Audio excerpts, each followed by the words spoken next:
Bismillahirrahmanirrahim.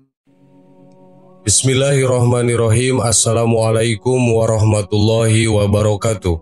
Sahabat yang beriman, malaikat merupakan makhluk ciptaan Allah Subhanahu wa Ta'ala yang suci dan terhindar dari segala perbuatan dosa. Dan salah satu malaikat yang erat kaitannya dengan kehidupan umat manusia adalah malaikat maut. Sebab malaikat maut bertugas untuk mencabut nyawa setiap manusia yang telah tiba ajalnya.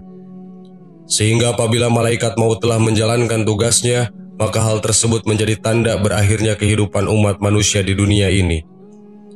Dan di antara banyaknya nyawa yang telah dicabut oleh malaikat maut, ternyata ada seorang wanita yang membuat malaikat maut menangis saat mencabut nyawanya.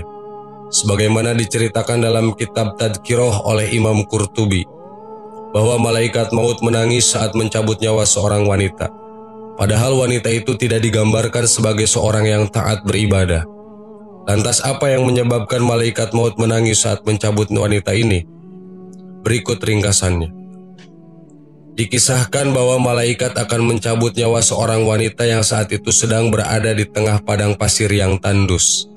Meskipun ajal sang wanita telah tiba, namun malaikat maut masih belum menjalankan tugasnya. Hal ini disebabkan karena ternyata wanita itu sedang hamil dan hendak melahirkan. Oleh sebab itu malaikat maut pun menunggunya sampai bayinya lahir di gurun tandus tersebut. Sehingga ketika bayinya telah lahir, maka malaikat maut pun segera mencabut nyawa wanita itu sambil terisak dalam tangisnya.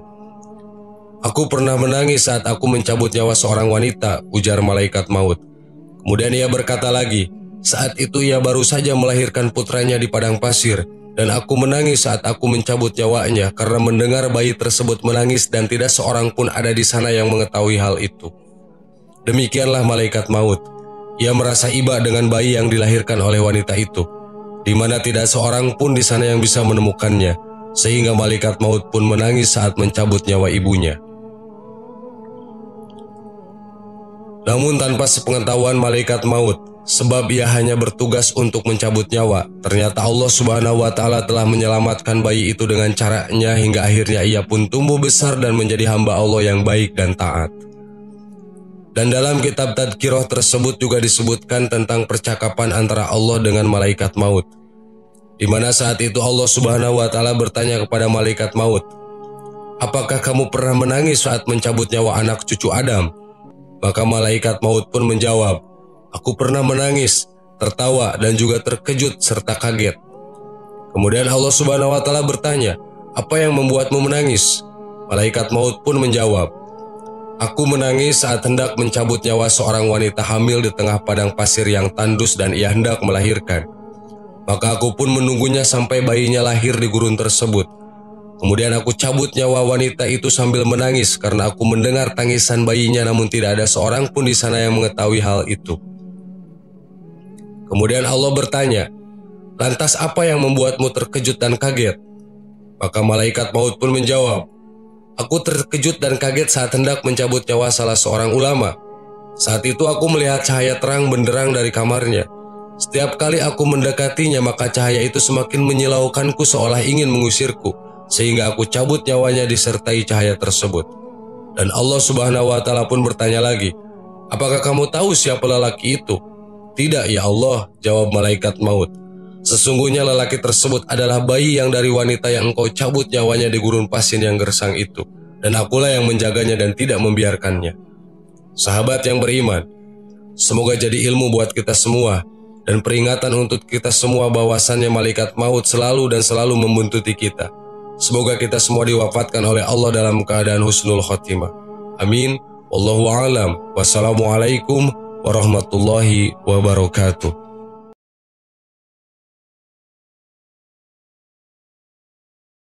Bismillahirrahmanirrahim. Assalamualaikum warahmatullahi wabarakatuh. Sahabat yang beriman, kematian pasti akan datang kepada tiap makhluk yang bernyawa. Dalam Islam, malaikat yang bertugas untuk mencabut nyawa seluruh makhluk hidup ciptaan Allah Subhanahu wa Ta'ala adalah malaikat Ijrail. Tentunya malaikat Ijrail punya cara bagaimana mencabut nyawa manusia, tergantung dari amal perbuatan semasa hidupnya. Namun baik buruknya amal seseorang, peristiwa terpisahnya nyawa dengan raga tetap teramat menyakitkan.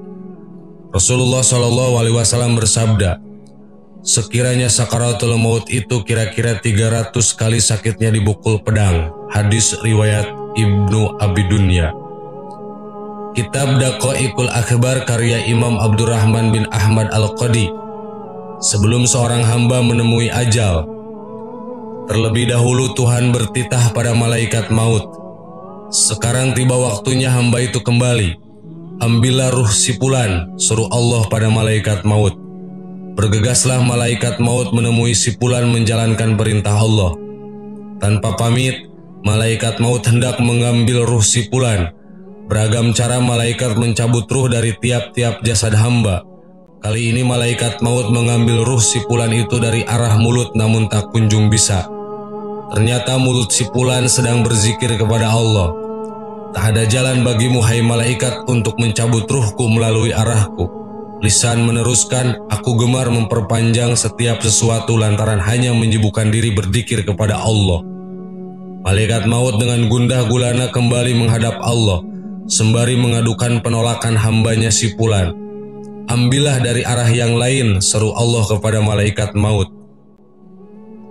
Tangan adalah arah kedua yang dipilih malaikat untuk mencabut ruh si fulan.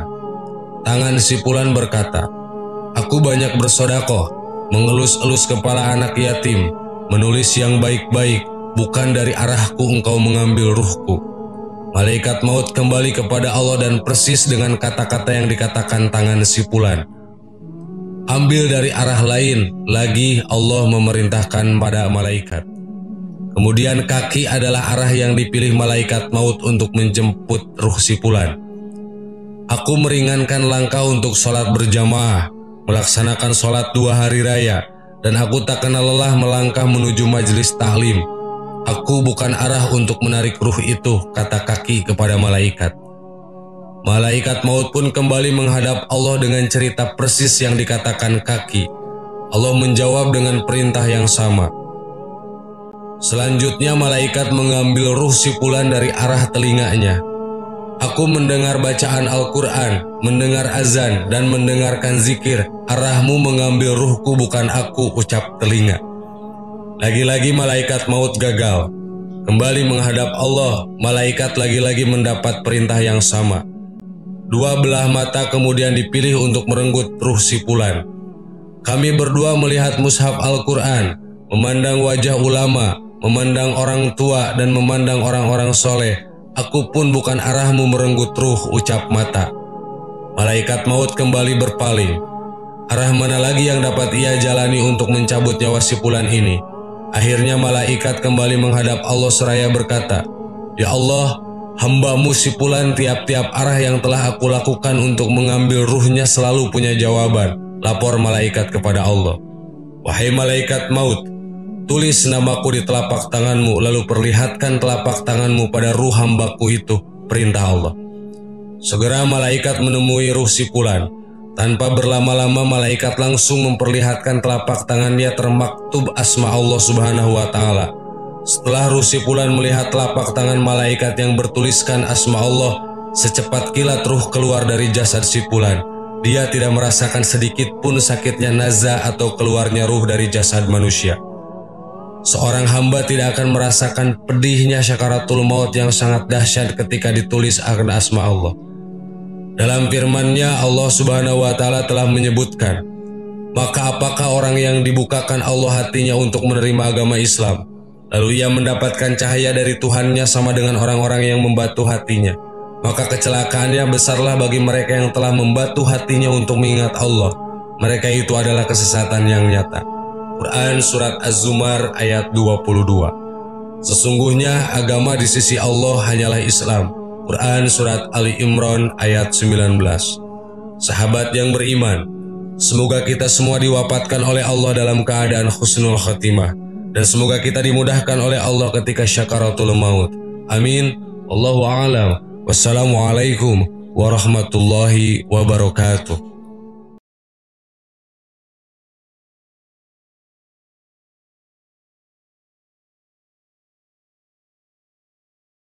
Subhanallah walhamdulillah wa la